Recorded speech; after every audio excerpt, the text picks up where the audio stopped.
दिल बोले जा रुमाल में, एगो चुमा बोले जा गाल में, संगे दिल बोले जा रुमाल में। जातर रजावा चढ़ के जहाजावा पसीहन मोहिनी के जाल में, एगो चुमा बोले जा गाल में, संगे दिल बोले जा रुमाल में, एगो चुमा बोले जा गाल में, संगे दिल बोले जा रुमाल में।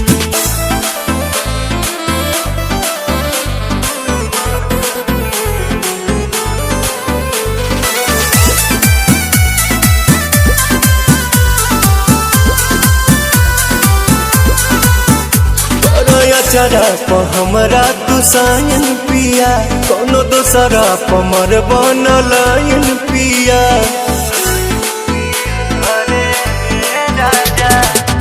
इहना केहू के हमार वाला हक हो, मेहर के जात हई होइए जाला सक हो।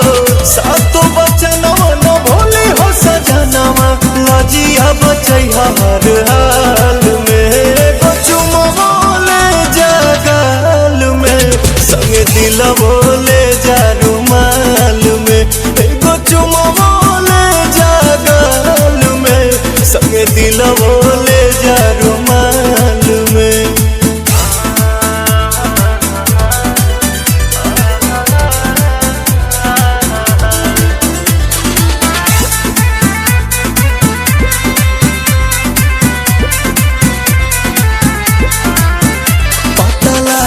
जे कदम बवाले बलम, जल्दी पड़ बनी हाले के पाले बलम।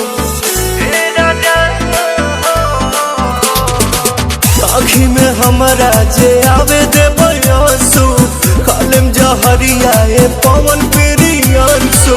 कमे कमाई हो यानी मन से रही हा, आवे बदला नहीं चाल में, एगो चुमा बोले जगा संगे दिल बोले जा रुमाल में, एगो चुमा बोले जा गाल में, संगे दिल बोले जा रुमाल में।